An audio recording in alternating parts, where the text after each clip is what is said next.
Okay, so we're delighted to bring you a conversation with our next guest. John Barnes is a name familiar to all of you, I'm sure. The very, very, very short version and barely scratching the surface. He arrived in England in the late 1970s as a teenager, having come from Jamaica.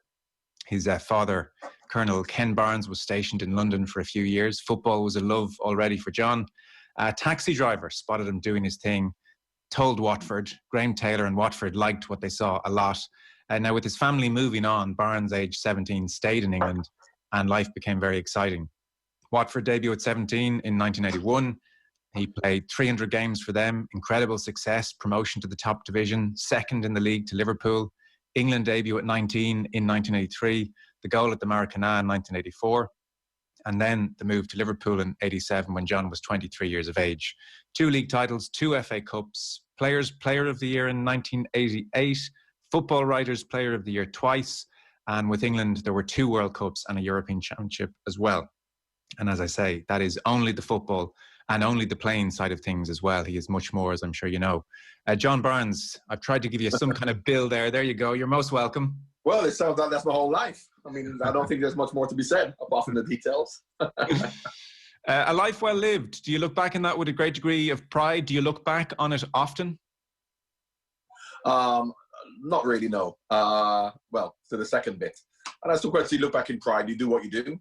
Had I not done that, would I be proud in terms of my achievements? I don't know what I would have done. So, this is the only life I know. So, I'm sure everybody looks back on their own life and thinks they could have done things better, done things differently. But, I'm satisfied with everything I've done in my life. But to answer your question, no, I don't look back and look at old videos and look at the memorabilia. In fact, I'm going to remember in the house. So, of course, because the present and the future is more important. And, of course, being a father and having little kids, as much as I've also got big kids, I've got time to look back. I'm too busy taking kids to school and going to Tesco's and doing what normal people do. I'm sure it can be a very tempting thing for former players to do because life in their 20s is so exhilarating and so difficult to compete with for the following 30, 40 years. I'm sure many do live in the past. Well, it is not for me. It's not difficult at all because I've got more enjoyment now. Of course, I've got a son who's 36, I've got a son who's 8 and 5 in between. So watching my children grow up for the last 35 years and the joy that that's given me and living life, because I've always separated my life into 2 aspects: who I am and what I am, what I was. And what I was John Barnes, footballer who may have had an exciting time from a footballing perspective. Who I am was John Barnes, a normal person with a family, with friends. And even when I played football, I still had a normal life. I played football, trained every day between 10 and 12. Then after that, I had a normal life. I had to go and pick kids up from school, go and see my friends. And of course, on a Saturday for 90 minutes, or on a Tuesday, I played football. But when I wasn't playing football, I was John Barnes the person. And I've never gotten them mixed up. So I never found it difficult when I retired to reconcile the fact that I'm not going to be playing anymore and people aren't going to be adoring me and people may or may not want to talk to me or pay me compliments. That didn't bother me at all. So I had no issues whatsoever when I retired. I just continued doing what I was doing, apart from not training between 10 and 12 and playing football on a Tuesday or Saturday. Yes, I saw you say that elsewhere, that even as a 17-year-old at Watford, when you saw some former players come back to the club and weren't exactly welcomed in with open arms, you cottoned on pretty quickly to the idea that when I'm that age, I'm going to be them. They don't love me for me. Well, it could be me. It doesn't have to be. And of course, I've been fortunate that even since I've left Liverpool, I'm still an ambassador for the club, and I go back to the club, and I'm welcomed back to the club. But I then said, if it's me, I was hoping that that it wasn't going to be me, but I knew that it could be.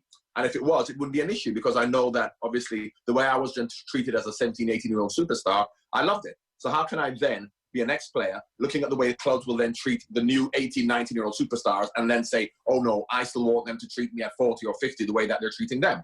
So as I said, I didn't think that it was going to be me, but I then thought if it was me, then it wouldn't be a problem. As for the game itself, just the simple pleasure of playing the game, do you miss that? Well, I get tired walking up the stairs. So I miss being young enough to play.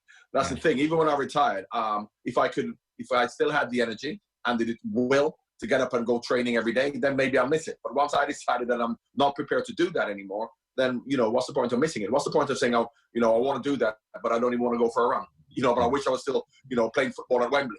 So, no, I miss being young enough to do it and fit enough to do it. But in terms of me missing it, at 56 years old now, if you say to me, oh, well, why don't you go and do it? No, I've had my time. When you did play, were you obsessive about the game? I accept what you're saying about not buying into the hype and the superstardom, but were you, when you were doing your shopping in Tesco's, were you thinking about the game and how I might beat the fullback and how I might kick the ball? Not at all. No. Not at all. In training I was. And of course, every day in training I was fully focused, and in the matches I was focused, and leading up to the matches I was focused. But obviously, after training and you're doing what you're doing, when you've got to do homework with the kids or you've got to go shopping, I'm not thinking about football then. And I don't think a lot of people who say they are, that's not strictly true. I mean, it's a nice thing to say for people to know how committed you are to football. Yes. But the reality is that if that was the case, particularly in my day, you wouldn't be going out till 4 o'clock in the morning drinking and getting drunk, would you? If you're that committed to football, which everybody did in my day. So it's a nice story for people to tell you you're fully committed to football. But the reality is that, you know, you do have a life outside of football. Did you enjoy the dressing room environment? Oh, I loved it. I mean, it's like being at school. You know, I love being, in fact, I didn't do much work at school, but I love going to school. My kids, I make fun of my kids all the time. They talk about, you know, maybe I didn't do well at school, but I always said I loved going. Never cut school, always went. Didn't do any work, but I just loved being at school because all my friends were there. So I loved playing with my friends, even in the classroom. So I wasn't unruly. I didn't skip classes because I just loved that atmosphere. And that's what football's like, being with your mates all the time. So if I could just be with them all the time, as much as, yes, I would train properly, and but it's just like being at school with your friends. So pre-global pandemic, and these are very strange times, what takes up the bulk of your time and energy? I know you mentioned your kids over the last, say, 2, 3, 4 years. What are you focused on? What energizes you? Well, I like the quiet life. I don't need to be energized. So therefore, this lockdown, for example, I'm loving it. I don't like the circumstances, sure, but I like the quiet time, walking into my little village and going, you know, just walking around. And you know, my wife says I'm very antisocial. I just like being by myself. So this is my ideal way. As much as after the coronavirus, I wanted to still stay calm and people to be friendly. So I didn't need to be energized. I played football, and then when I wasn't playing football, of course, having young children from I was 19, 20 years old, my family is the most important thing. So I used to go and wait to pick the kids up from school, do things with the kids from school, have friends. I do what everybody else does. What does anybody do when they're not working? And fortunately for me, I love my job. But I suppose for, I don't know, I'm not going to say 90% of people, it's a job that people do they may not like, but they do it. And then they have an outside life, which is what gives them fun. I did a job that I loved, but I also had a life that I loved. So I didn't, you know, I would have said without football, my life would have been terrible. Either after or even when I played, I still had a normal life. Yeah, that's interesting. You loved being at school with your mates. You loved the dressing room environment, and yet your wife can say you're a bit antisocial too. So there's a bit of a split there.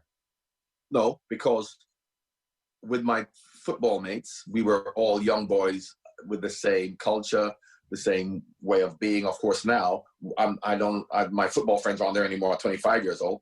So it's just like, you know, parents from school and acquaintances and stuff like that. So if I could, like, for example, when we did Harry's Heroes, for example, I love that because it was the old football camaraderie, the old football mates coming back with the same humor, the same culture. But of course, in real life, that doesn't happen because never mind whatever people saw on Harry's Heroes and the camaraderie between the players. Without that, we don't see each other for 6, 7, 8 months. You know, so when we do get together, it is like being at school again. So of course, you're not going to find that environment as a 55-year-old, you know, because of course, my wife has her friends. We have our friends who are couples, and you know, you're thrust together because the kids go to school, but you don't necessarily choose them. So when she says antisocial, I really just like my own company. Yes. Okay. I guess that depth of experience that you share with your fellow footballers is very hard to find in other walks of life. It's hard to find in other walks of life, and some of them are still looking for it. That's why they have problems. I'm not looking for it at all because, as I said, I always had 2 aspects to my life. Me being, you know, John Barnes. And in fact, even when I was a footballer and my football friends, and, you know, we're very close in the dressing room and the camaraderie, I still didn't have many friends outside of football. And I didn't particularly, in fact, my close group of friends who I've got 4 or 5, they were the people I met when I first came to England at 13 years old. And of course, they live in London now, so I don't see them very often. But I don't have many new friends. I don't necessarily need that or want that. So when she says I'm antisocial, no, if people are around, I'll have a laugh and a joke, and I will join in. But I'm not looking to get new groups of friends because I don't need that. Whereas some people need to have that environment. And of course, my brother-in-law is pulling his hair out because his environment is going to the pub every weekend. And without that, you know, his life has now come to a standstill. Whereas for me, because that's not who I am, that's who I never was.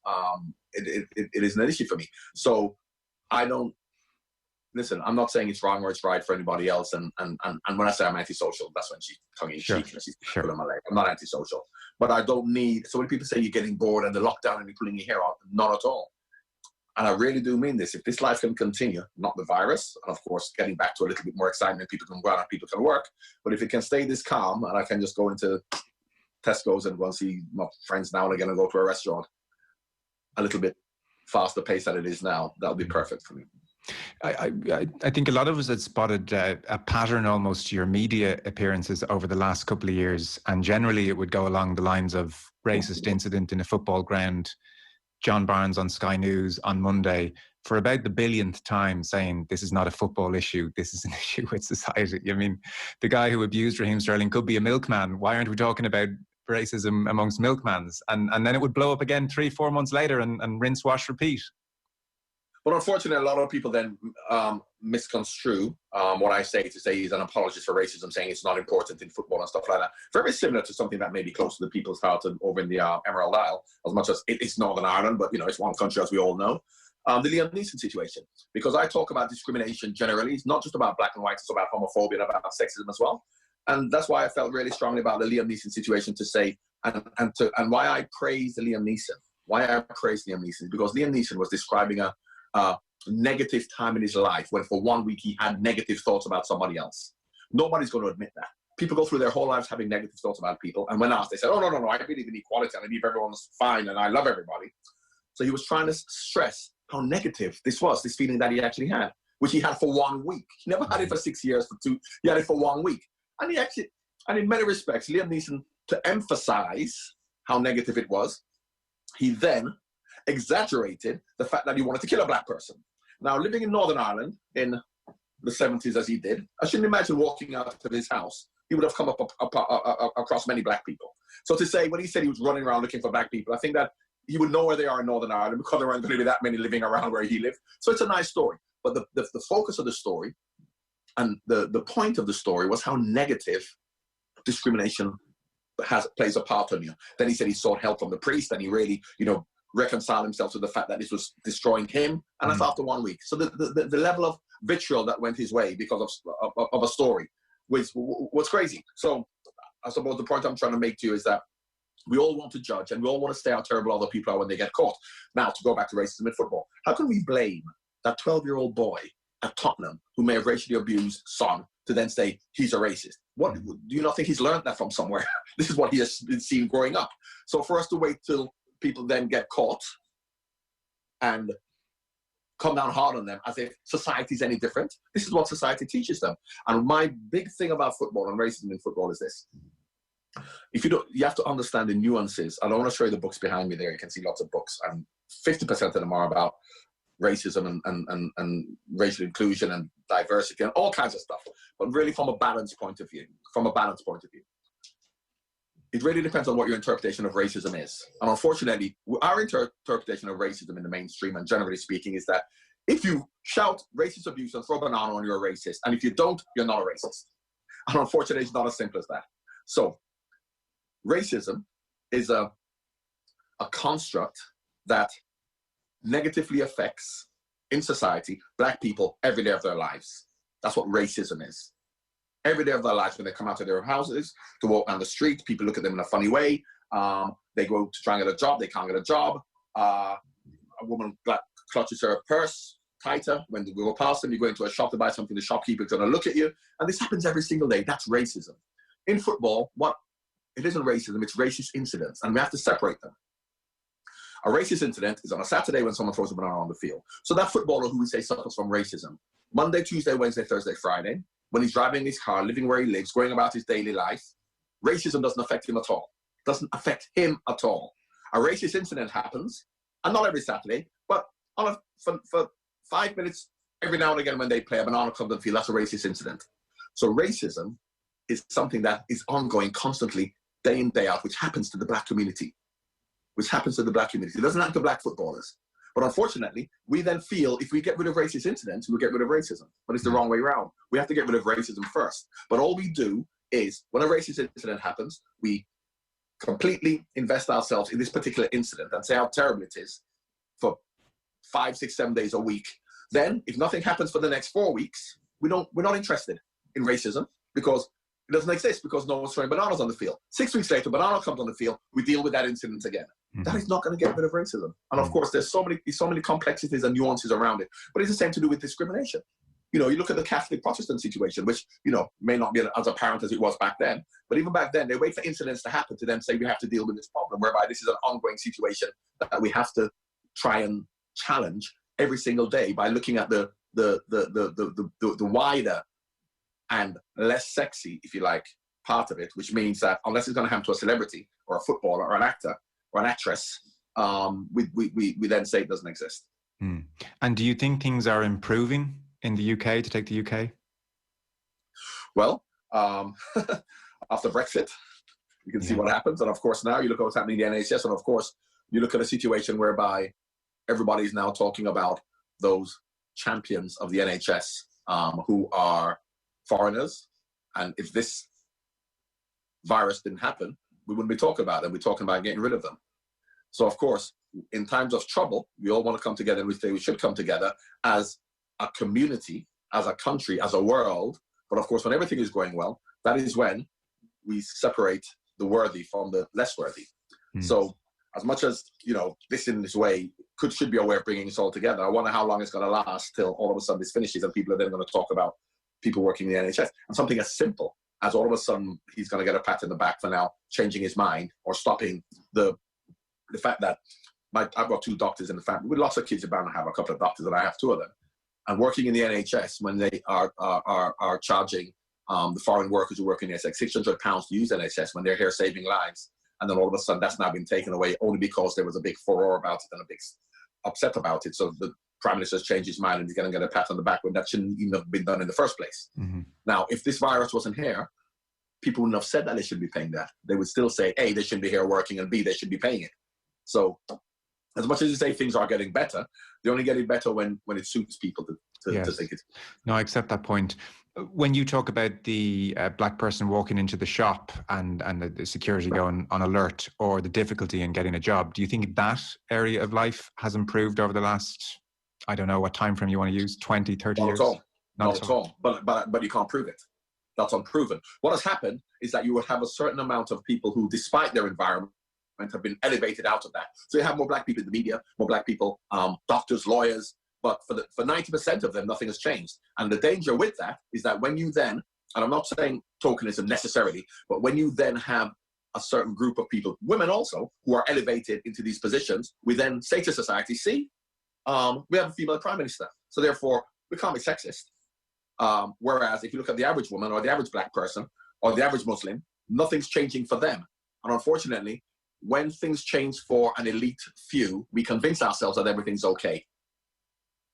I remember watching you on Question Time talking about the Liam Neeson incident, and you spoke with nuance and very passionately, and you got a big round of applause at the end. And I remember watching it at home, because the Liam Neeson thing was an interesting example of, well, this should be an open and shut case of cancel culture. Liam Neeson, you're cut, you're gone. And you made this very powerful point. You talked about our unconscious prejudice. You said to the person in the audience, if I gave you a list of people who would have to move in next door to you, I have a fair idea what answer you'd give me if I gave you the different ethnic options. But they wouldn't tell me the truth. Sure. And you got a round of applause because everybody on some level recognized the truth of it. And even looking at the panel alongside you, I didn't envy the presenter. This is deeply uncomfortable, next level of the conversation. But I think people applauded because they recognized there was a truth in what you were saying. And we have to have that conversation, but it's not an easy one to have.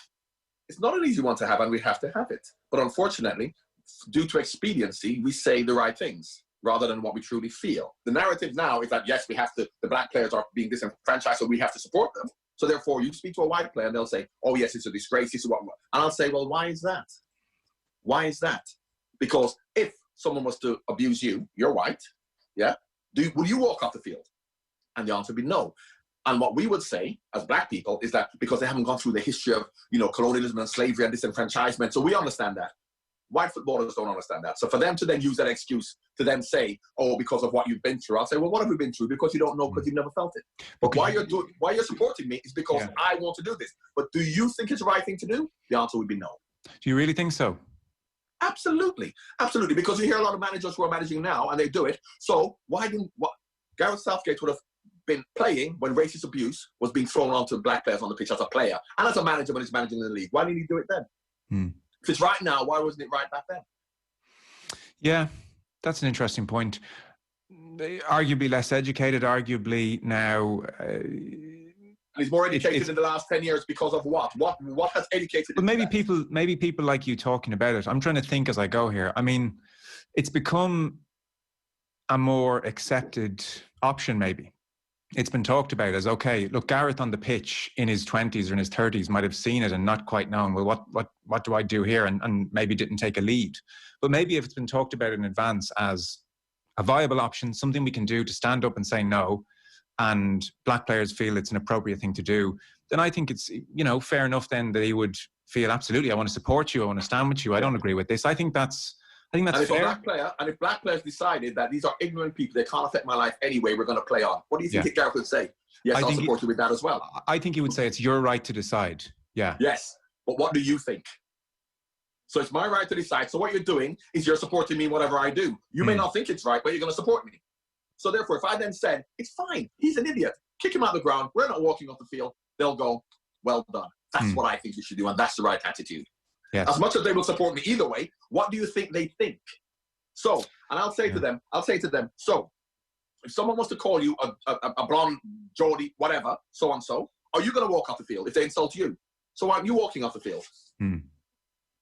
Now, I know the history of colonialism and slavery from a black perspective and disenfranchisement. So if I can feel that this is what to do, but you have never felt that, you don't know that, you can't feel, and you haven't even thought about it from my point of view. You haven't even thought about it from my point of view. So therefore, why all of a sudden now are you feeling so committed to it? Because I'm saying I want to do that. And if I was to say, I don't want to do that, you wouldn't do it. So we're asking people to do what they think is the right thing to do. A few points on Gareth Southgate in particular, who in fairness is not with us to give his views, and you're talking about expediency. You mentioned he didn't walk off in his playing days. That certainly felt like a big critique and almost proof in part of his views. But just to reiterate, for the vast majority of his playing days in particular, nobody did, as far as I can see. Black players didn't, authorities didn't suggest it, clubs didn't suggest it. It was never really an option. So to take what feels like a different climate as a clear indicator of his attitude, in particular to racism, felt a little bit unfair. And it's worth saying to listeners, you yourself in the past have voiced misgivings about players walking off. Yeah. Also on expediency, just with regard to the white players, I think it's worth stating, it is very possible, and I don't know their situations, it is very possible there is a mixture of white players in there. Some will be in mixed race marriages, potentially with children. Some will have mixed race nephews, nieces, and feel very strongly about the issue and have thought about the issue. Some will be young men who left school early and will feel totally in over their heads and just want to do what they're told. And I take your point. Others for sure don't care. Expediency all the way. This is not my problem. Can we just play the game? But to lump all them in as white players, and this is how white players think, maybe goes against the grain of the point you're trying to make about how we generalize. Right. Knit all this together in some kind of core point to put to you. What is the problem, for instance, with white players turning to black players and saying, look, you are the ones being abused. We, of all people, we do not want to tell you how we as a team should react, but we're behind you, whatever you want to do. Whatever you want to do, we will do that. We support you. That's not necessarily expediency, it strikes me. That could be a well thought out and a well-meaning position. So give us your thoughts on any or all of that. Well, first of all black people don't think you should walk off. So why are you lumping black people together to think we're supporting you? Because I would say, do not walk off. What do they then do? If I say walk off and another black player says, if I say don't walk off and another black player says walk off, what do they do? And once again, this sits to the heart of when you're talking about us lumping all white players together, as you're accusing me of doing. Why do we lump black people together to say, what do black people think? We're asking black people as if we're just one whole group who thinks the same. I'm not doing that. I accept, because I said you've had misgivings, so I understand there are different views on this across the board. So, because I, for one, would say do not walk off. And I know black players who think you shouldn't walk off. So then what do you do? It's a little bit like when we're talking about going back to play, and you leave it to the players to go back to play or not, in this coronavirus. And some will say yes, some will say no. So what do we do? So if we then say we're going to support black players, well, support me and stay on. and then some others will say walk off. So what's the solution if you're a Gareth Southgate or if you're a white player? That's the first thing. So then let's say we're supporting black players in itself suggests that all black people think the same, that we think we should walk off. Now, when I say supporting, that's not assuming all black players think the same, to be fair. That's saying, I acknowledge you're being racially abused in this stadium. I'm not. Yeah. All of you, let's canvass opinion. What would you like us to do to show some support towards you? That doesn't mean you all think the same. Exactly. I think it's a well-meaning point. What we should do, so some will say we should walk off, some will say don't walk off. What do they then do? Do they walk off or don't they? It's a very complicated and a complex situation anyway, which people don't think about until we make the point. People don't think about it, but I think about it every day of my life. So, secondly, okay, once again, I don't know what all black people think, but I would think the vast majority of black people that I speak to, and if I go and speak to black people and they say, do you believe that white players want to walk off? Black people will say no.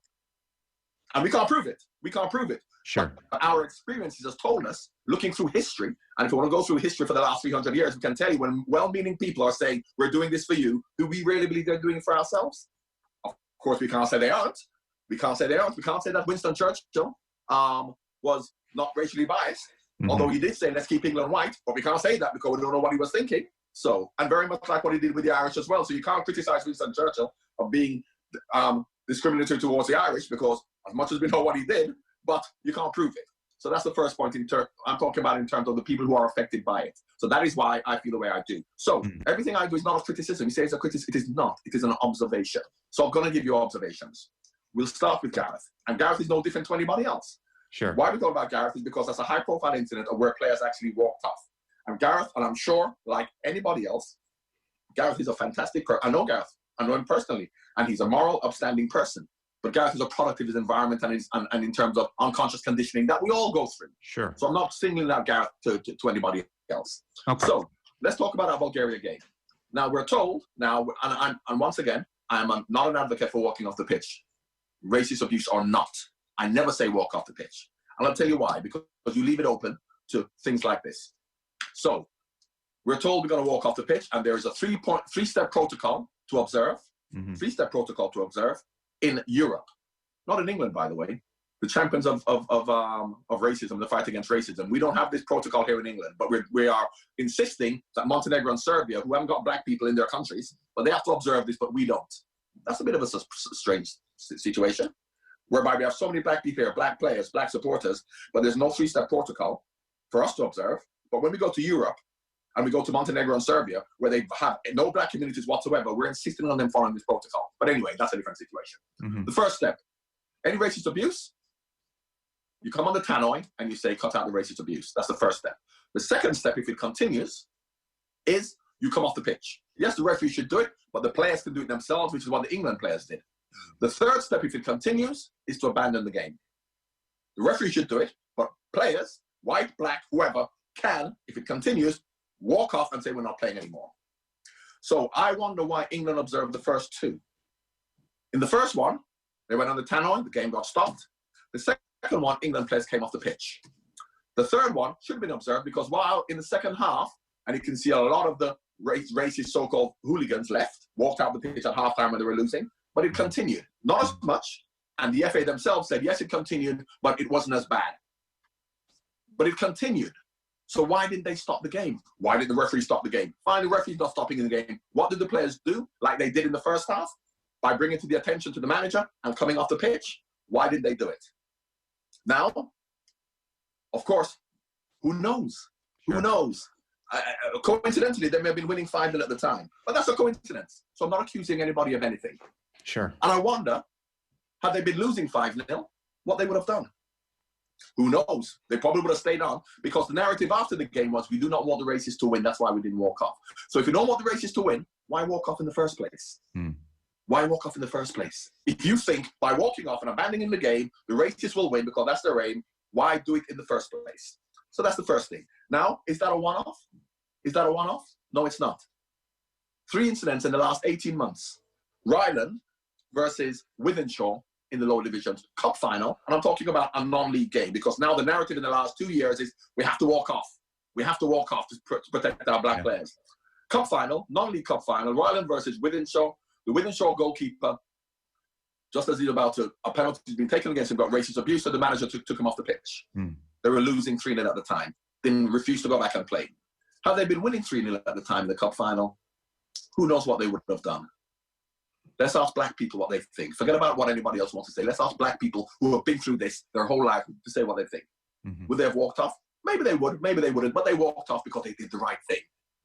And he got a pat on the back because he's supporting anti-racist situations. That's the first one. Dover versus Hartlepool. Dover are playing at Hartlepool, and Hartlepool fans are racially abusing. Are racially abusing the players. They come off the pitch. And they decide that they're going to go back out and play because they don't want the racists to win. They were winning, by the way. They were winning, but decided to play on, and they could easily have decided not to play because they're being racially abused, but they were winning. But they decided not to play because they don't want the racists to win. They don't want the racists to win. Haringey versus Yeovil, FA Cup. This year, at the start of the season, Haringey are playing Yeovil at home. Haringey are now losing.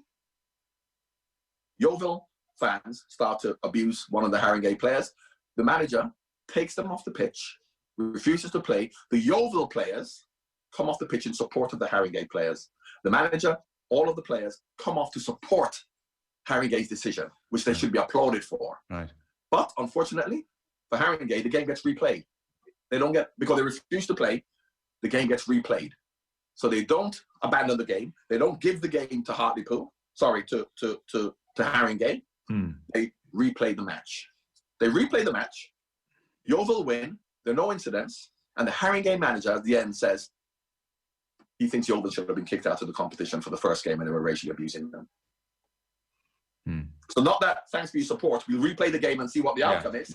He then thinks that they should be kicked out. Yes. Maybe, no, I can see the complications with. I know you're not. Yeah. But I wonder whether that was the reason he walked off the pitch. Probably not, but who knows? Let's ask some black people. Yeah. All the people involved, I should state, because they're not here, will absolutely argue vehemently they were acting with the best of intent. Absolutely. So from my point of view, and nobody knows. And this is not a judgment, it's an observation, because these are facts. So I'm not saying what anybody feels. I'll tell you when I will be on the side of that, when somebody's winning 4-0 and they choose to walk off. Okay. That's when I'll be on their side. Because in every instance I've given you, and I've got more instances, either the team have been winning and decided not to walk off when there are racist incidents, and the team that has been losing has decided to abandon the game and walk off. And that may be a coincidence. That may be a coincidence. Sure. But it's a hell of a coincidence. It is. It's a small sample size, but I take your point. So do you think that 4-5-0 up against Bulgaria last October, England walking off the pitch, that would have been a good thing? That was an opportunity missed to make a real powerful statement. First of all, I don't believe we should walk off the pitch ever. And I've advocated that forever. And I said, okay, well, the powers that be have said to me that this is what we're going to do, so I'll support you. If you're going to put your head above the parapet, don't put it halfway up. Do it. Now, that would have been a better statement. The problem with that is that, do we know, and we all assume that if they had walked off the pitch, they would have been given the points. We don't know that, because UEFA could have decided, well, it wasn't bad enough, and they couldn't really identify it enough to then warrant giving England the points. England walked off the pitch, they refused to play, let's give the game to Bulgaria. They may have done that, we don't know. We don't know. So to then say that, they definitely would have got the points had they walked off. We don't know. And in fact, some of the England players that said we didn't want the races to win. That's why we didn't walk off. So why are we walking off in the first place? And as I said, I'm not an advocate for walking off, but situations like this leads me to believe even more that we should walk off. Every single time a match has been abandoned, because I follow this, and no one has ever shown me a game that's been abandoned when the team has refused to play when they're winning, or a team that is losing has continued to play. I mean, I'm sure that's happened.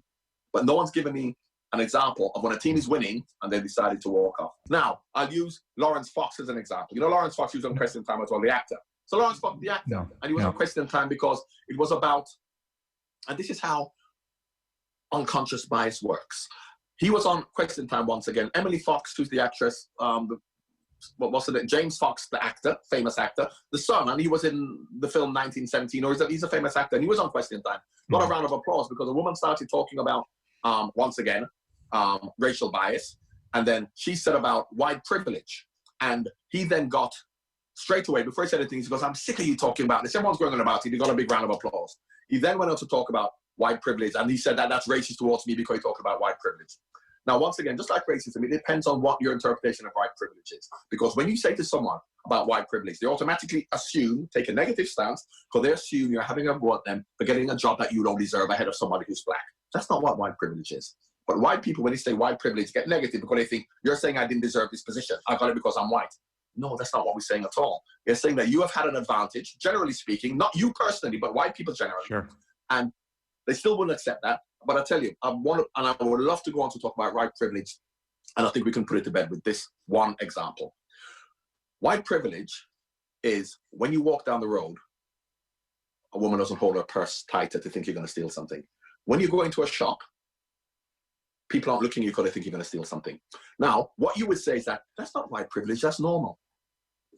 What's normal to you is privilege to people like me. Not me being John Barnes, because everybody knows you're John Barnes, so I'm not going to steal anything, but if they don't know I'm John Barnes. So, unfortunately, when you say white privilege, they think that I became an actor and a millionaire because, no, I'm not. We're talking about the very simple things that you take for granted. When you go to an airport, you're not going to get searched.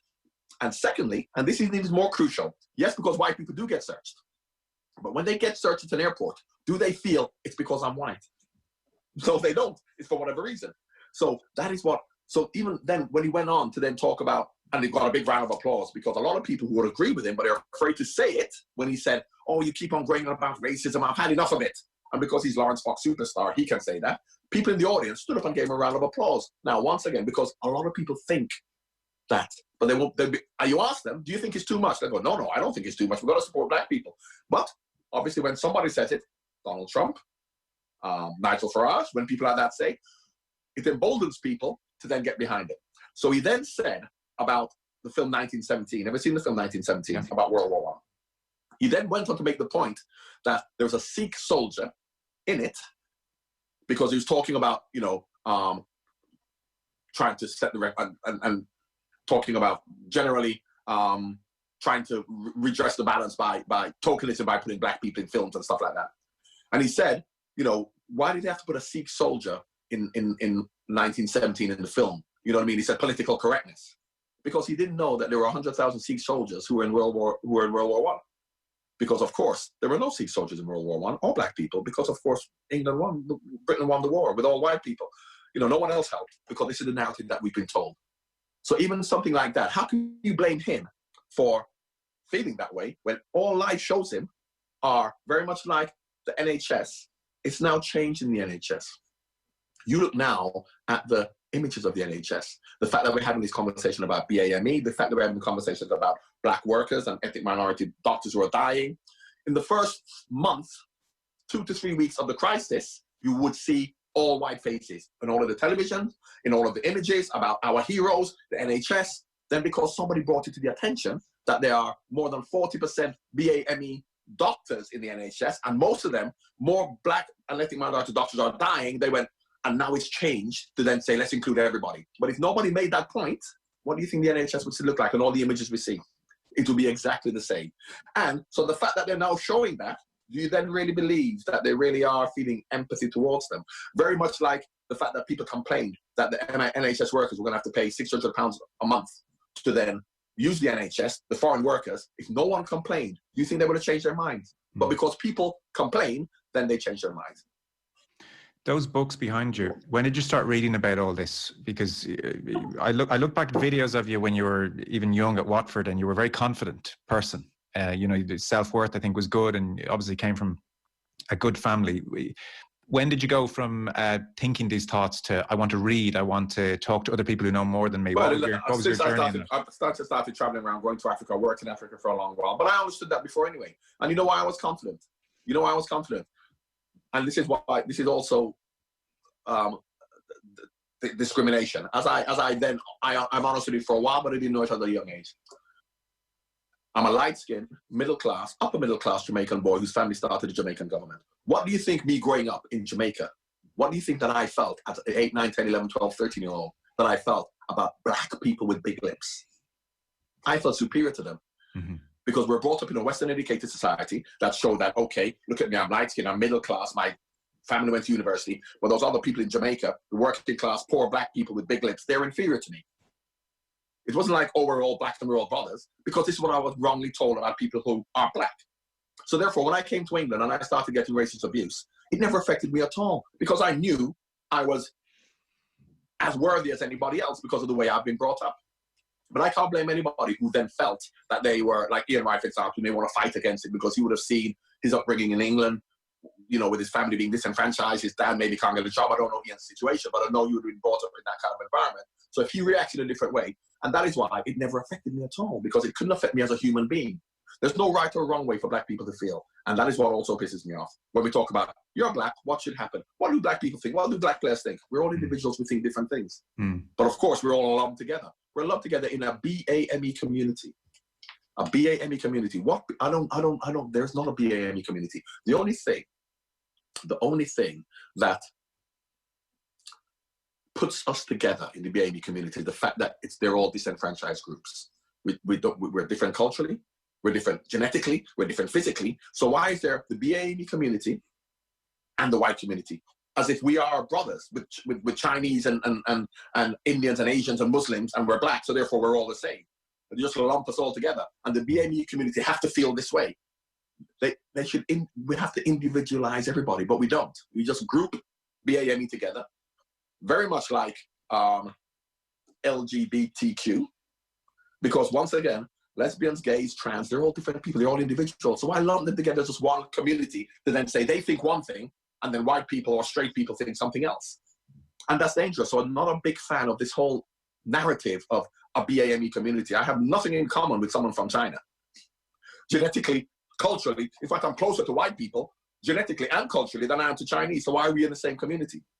So these are the nuances around discrimination and how we solidify the idea of discrimination. The more we do things like that, the more we separate. And I tell you a group who should join the BAME community who are disenfranchised: poor white people.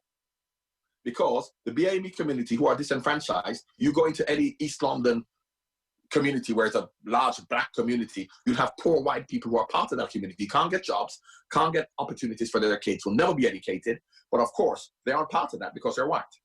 And they also should be. So you have to look at the class system involved in this discrimination, very much like in Ireland, where you had, you know, the Catholics and the Protestants, and they're supposed to be the same people.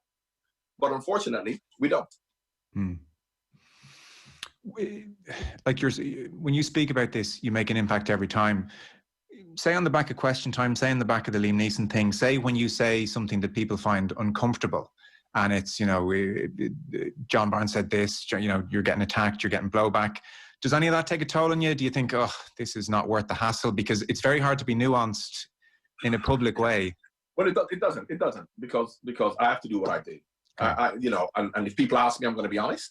You know, because if you look at John Barnes, for example, I will be rapping, I'll be telling jokes, I'll be live on Soul of the Party, I'm having fun and I'm dancing. But if you want to be serious and talk about a serious issue, I will then won't compromise. I won't compromise. So the second one that came along was the whole Bernardo Silva and Benjamin Mendy situation. Yeah, and I feel very strongly about this. Because for too long we have seen the image, be it a caricature, be it a picture of a black man. When I say a black man, I don't mean me. I mean a jet black man with big lips as negative. But if you see a caricature of John Barnes, Rio Ferdinand, Kyle Walker, light skin, thin lip, but we're both black, that's acceptable. What is wrong with the image or the caricature of a jet black man, if he looks that way, with big lips? Is it not the baggage it carries? It was used as a trope. It was used to insult black men. You know the swastika. The swastika was an old Hindu symbol of peace. The swastika. And if you go to India, you see swastikas all over. The Germans adopted it, and of course now it's an image of destruction and you know. Hate, yeah. What that in itself? What is it? It's nothing. It's the meaning you put to it. So the meaning that was put to a jet black man with big lips by colonial and in times of slavery was negative. Why are we in 2020 still seeing it that way? Why are we still seeing it that way? Particularly if you are jet black with big lips. I have so many black friends who said I was ashamed of my color because people used to say to me that I'm inferior because of my color. Now, when are we gonna forget about what white society thinks, and it's terrible because And in fact, it's not even white society who thinks it's terrible. Once again, they support us because we say that's racist. So we'll go, okay, yeah, that's racist. But if I say to the argument of them, a white person, why is that racist? Because N'Golo Kante, you see N'Golo Kante? Draw a picture of N'Golo Kante. Is he going to be jet black with big lips? And you then hold it up and say, there's N'Golo Kante. People are going to say you're racist. But if you draw a picture of John Barnes, lighter skin, thinner lips, and they're going to say that's not racist. So from a black perspective, we as black people have to get away from this narrative that it is inferior. It is inferior. It is. So, as I said, I think that this is the biggest issue, because what we are doing with a lot of elite black people is we're elevating them out of blackness. So in many respects, even if you look like that, but you are a celebrity, you have been elevated out of that space, whereas that negative space of blackness is not necessarily physical. It's because the jet black and the big lips, even if you are jet black with big lips, but you are the president of the United States, you aren't seen like that anymore. But you have black people who do look like that. So if you share a picture of that, and I've got somebody on the phone, and I purposely take them to then say, are we going to say to this man, if I draw a picture of you, that's negative? When are we going to stop that? Ourselves. When are we going to stop telling our black kids that it's embarrassing and you're inferior because you look that way? How are they supposed to feel? Why do we then wonder why black people are lightening their skin? And I'll tell you why it is more to do with the idea of being black than being black itself. Because if a white woman, and a lot of white people want to get tans to as dark as they possibly can. They want to get implants in their lips that give them big lips. And they want to get, unfortunately, a lot of people do it now, implants in their bums to get big bums. You look at the Kardashians and a lot of white women who do that. So they're black because they have nice, well, when they say nice tans. They've got big lips because they have collagen implants. They've got bum implants. So isn't that the idea of what beauty is? Black, big lips, and a big bum.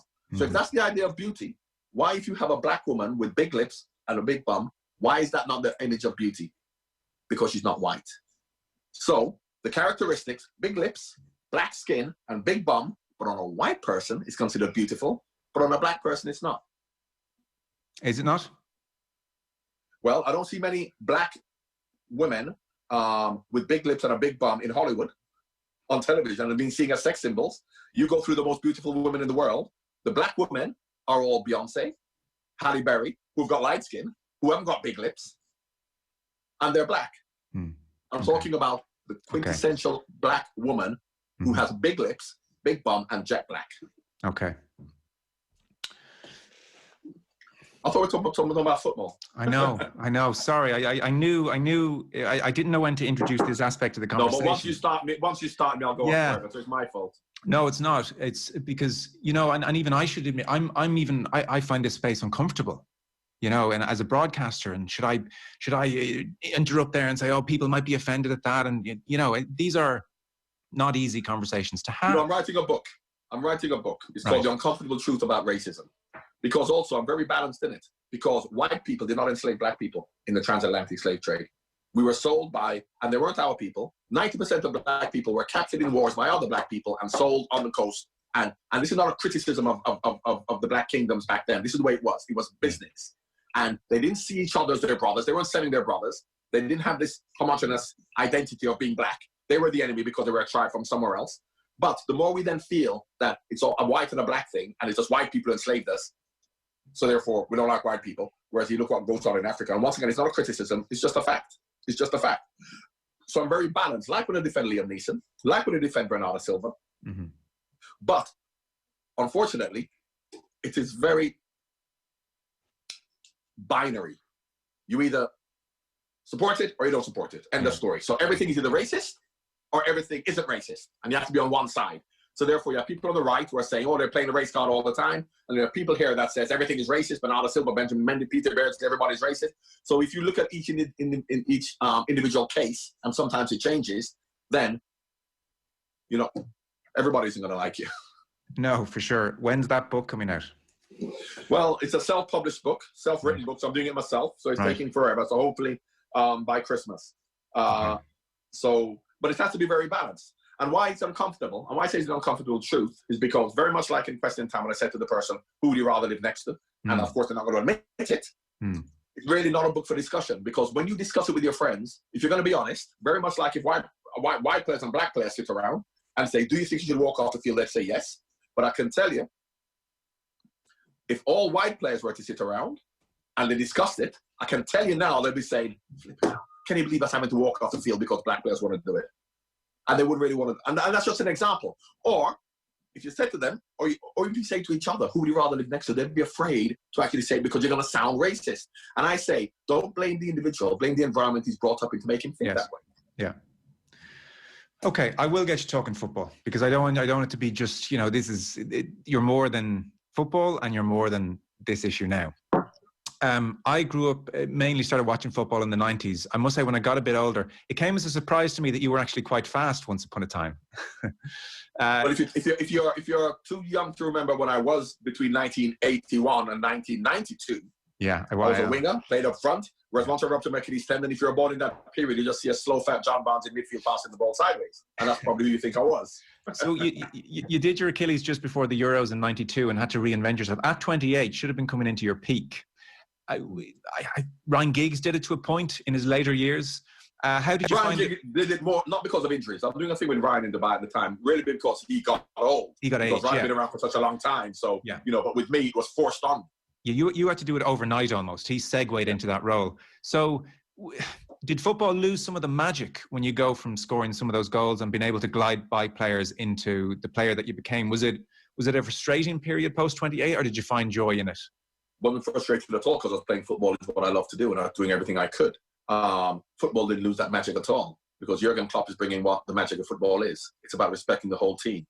So therefore, Mo Salah is more important than Jordan Henderson. As much as people may look at him and think he's more exciting, so as much as when I played, and it's like, okay, I'm an exciting player, but I was more important than Ronnie Whelan or Ray Houghton or Barry Venison, who were doing things that weren't as exciting as I did. And I understood that from I was 17 years old at Watford, whereby regardless of whether John Barnes was playing for England at 18, 19, and the other players at Watford came from the 4th division and they were great, I had to have that respect and understand that they're equally as important as me. So it wasn't particularly frustrating for me to think that I was getting more praise. As once again, I was getting more praise when I was playing, and now I can't do that anymore because I was still playing. I was still as valuable to the club and the team as I was when I was doing that, because then you had Steve McManaman and other players to do that. And that is what a team sport is, appreciating everybody. And that's what Jurgen Klopp has brought back to Liverpool. The fact that Mo Salah and Mane aren't more important than, you know, Fabinho. And it's okay for the fans to look at you and think that they are, yes, because of what they're doing and they're eye-catching. We love that. But it's important that Mo Salah and Mane don't see themselves more important than Fabinho. And I never saw myself, when I was flying down the wing and winning Player of the Year, more important than Barry Venison. So when I then became a Barry Venison, it was very easy for me just to segue into that and still feel value. In so much as you can you take us inside your head when you were in full flow and dribbling and going by 2 or 3 players? What were you thinking? What was the state of mind? Well, when you do things like that, very much like when I scored the goal against Brazil, you are just reacting. You don't consciously think about what you're doing, so therefore you don't necessarily remember it, because you are, for example, if I remember every free kick I've scored, because I have to consciously think, put the ball down, what I want to do with this ball, I want to bend it over the wall into the top corner. So when I do it, because I remember thinking what I wanted to do, whereas when you score a goal by dribbling or you're beating players and trying to cross, you're not thinking about what you're going to do, because you have to react to what the defender does. If I say I want to go on the outside, but he stops the outside, I've got to go inside. So you react instinctively and quickly. So therefore, after you've done it, you're kind of like, well, until you see it on television, you really don't know what you did. So that goal in Brazil, I don't remember doing any of that. Do not remember doing any of that. So to answer your question, no, you don't. When you're dribbling and doing what you do, you don't consciously think about it. So you can't actually remember the feeling of doing it. What player did you have or one or two, that telepathic understanding with? Peter Beardsley. Yeah, Peter was my favorite teammate to play with, because he was a selfless player. You know, he dropped into midfield, he did everything. And John Aldridge as well, because of course, you know, I when I played on the wing, and Ian Rush, the centre forwards, because football generally, you know the types of play you're playing with. So therefore, you know, as a winger, if I was playing with, for example, Ross Jenkins or George Riley at Watford, who are 6'5", I will know the type of crosses I have to put in for them to score. They're 6'5", put the ball in. Whereas Ian Rush and John Aldridge, who are quicker, they would want the ball a particular way. So because you know the type of players they are, the kind of players they want, you then have to adapt the way you're going to cross the ball, the way you're going to pass the ball to their strengths. For example, I would not pass the ball to John Aldridge's feet. That's not what John Aldridge is. I pass the ball to Peter Beardsley's feet. Yes. So knowing the player, knowing what he likes and knowing his strengths, then you kind of like adapt and tailor it. So when he says telepathic, it's more to do with the fact that you know each other's games. Yes, and appreciation.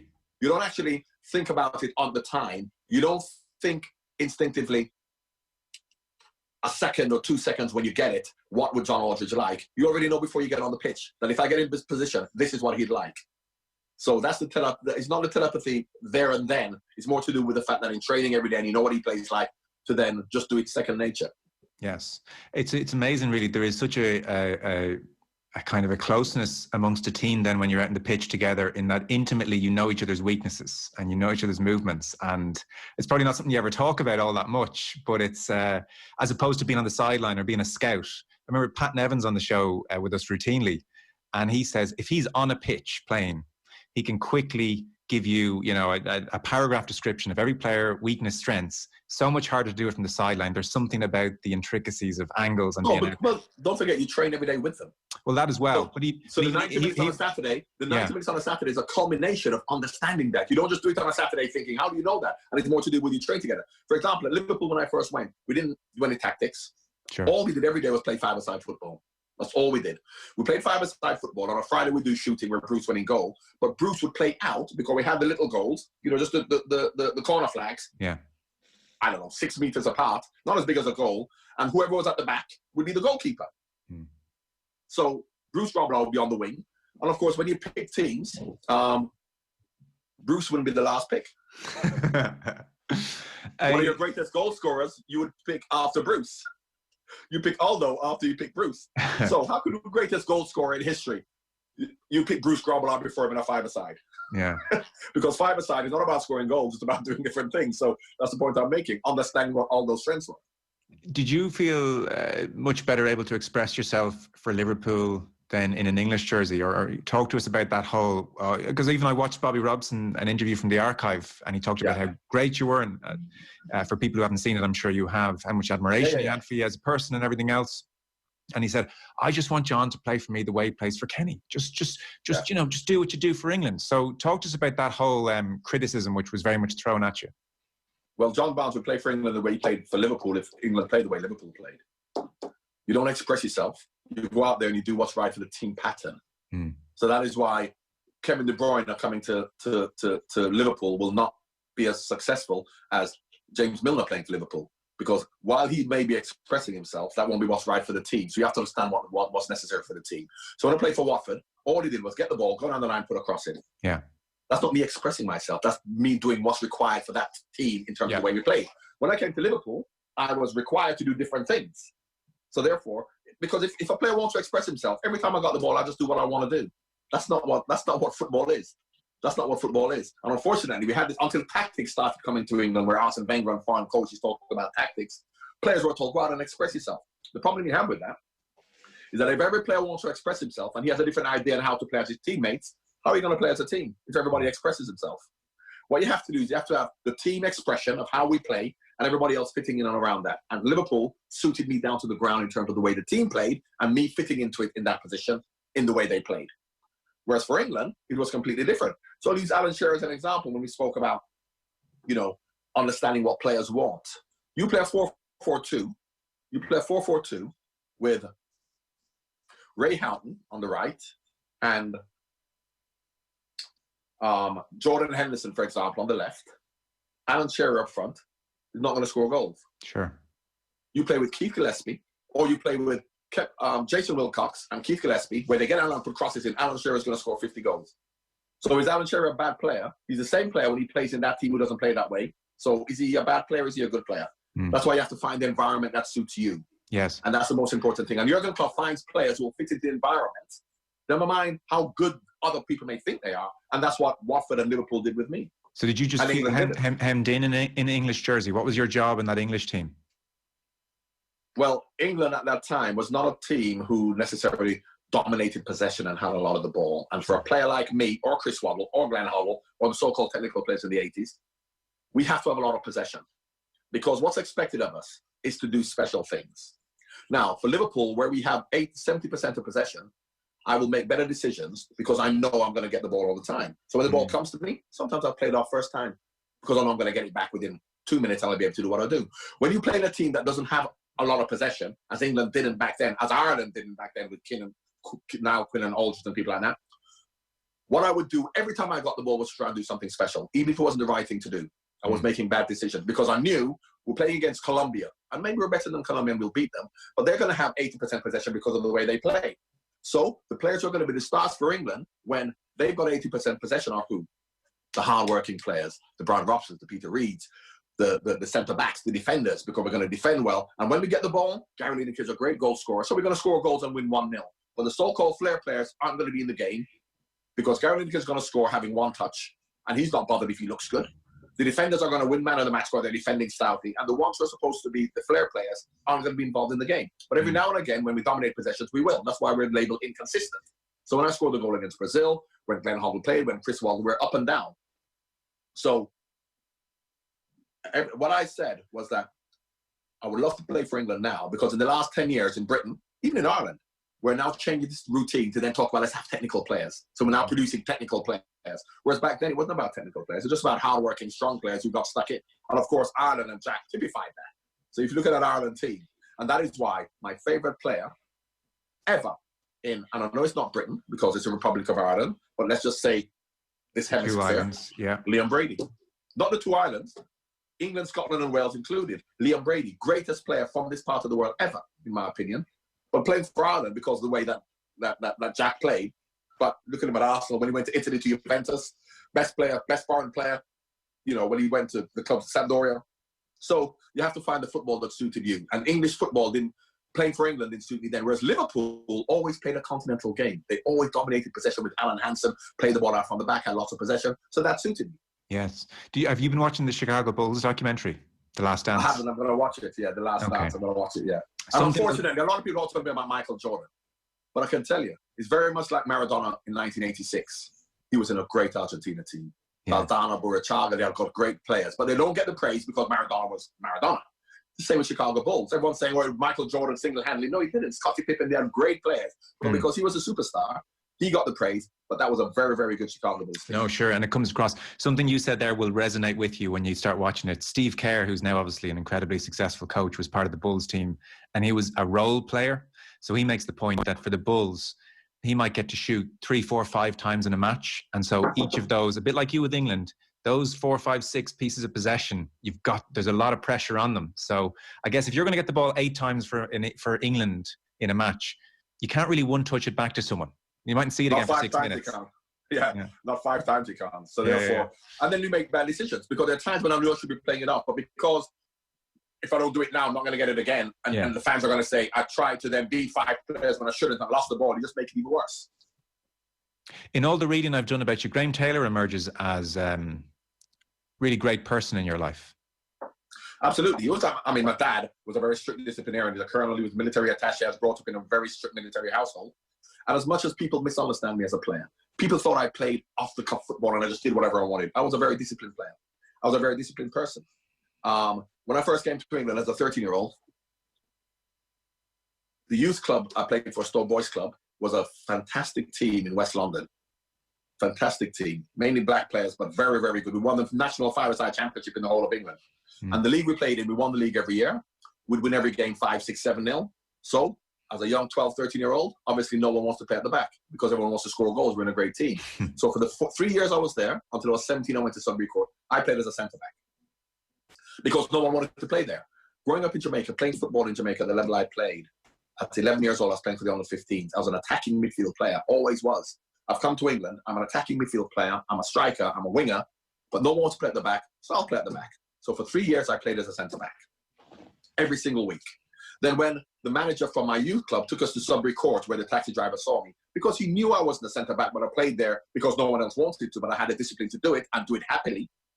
I then went straight from centre-back to Sudbury Court, playing in a men's league with ex-professional players who are now in their 30s, who are looking to kick lumps out of everybody. This young 16-year-old boy who's skinny like that, I'm not going to play centre-back against centre-forward. He knows that, so I go on the wing.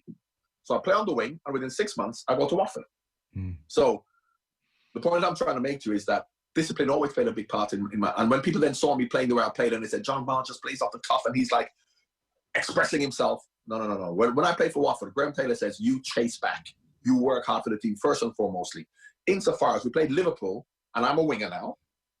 Yeah, I played at the back, but he can play, and I'm a winger, I'm playing for Liverpool. I'm playing for Watford against Liverpool. He then says to me, in a cup match, you're going to play defensive midfield and mark John Walk, who was a great attacking midfield player for Liverpool back then. I said, okay. I never said I'm playing for England, I'm John Barnes, I should be playing whatever. I'm going to play centre midfield, I'm just going to get the ball and dribble around people. No, I played it like a defensive midfield player and mark John Walk, because that's what we required of me. So if he said to me, you do this, that's what I'll do. I know, I heard you talking to Colin Murray. He was in your house a while back, and you were saying, you know, he would let one of the, or maybe, I was going to say let, he might almost order one of the senior players to stay in his spare bedroom so he wasn't up to no good. Or you were praising him. Yeah. And you were praising him as well because he let you go. I mean, he didn't fight tooth and nail and try and squeeze an extra 2-3 years of your valuable time out of you at Watford. Like he let you go to Liverpool. He didn't let me go. He insisted I went. He insisted. He said, now is the time for you to go and do something else in your career. That's very generous. Very generous. AC Milan, let Luther Blitzer go to AC Milan because he understood that these were his boys. We come up from the 4th division. He understood that Liverpool, and I would be happy to stay at Liverpool because I was naive in thinking we'd come second in the league. We got to the cup final in Europe.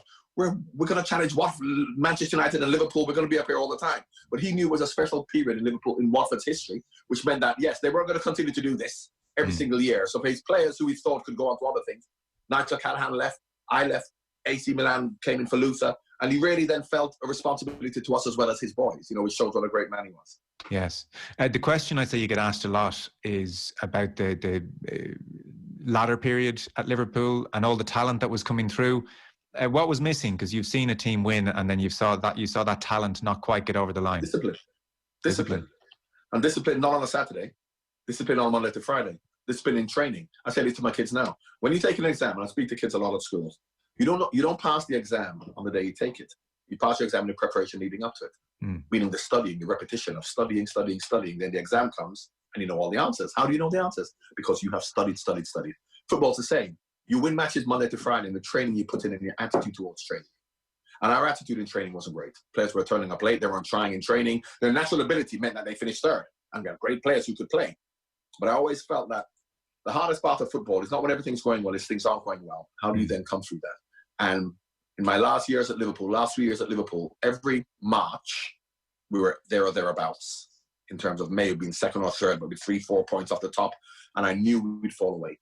Right. Because between March and when you win the league, or between March and the end of the season, it's not about playing great football and winning. It's about getting the job done. And Man United, there are times when they weren't playing well, but they'd not lose. They'd win. Or they'd draw when they weren't playing well. Whereas we had to play well to win. And if we weren't playing well, we would lose. And did you ever kick off in training and say, listen, I've seen what it takes. We are not putting it in. We need to actually do things differently here. Did I ever kick off in training? I was kicking off in training all the time. And Stan Collymore said in his mirror column that Barnsley was walking off training all the time. And people thought I was walking off because I was like some arrogant idiot who walked off. No, because the training wasn't going particularly well. And at that particular time, it was difficult for every manager. Because don't forget, once the Premier League came in, and then the Bosman rule came in, younger players became more important than senior players. Now, at Liverpool, the whole narrative was senior players around the club, from Dalglish and Souness.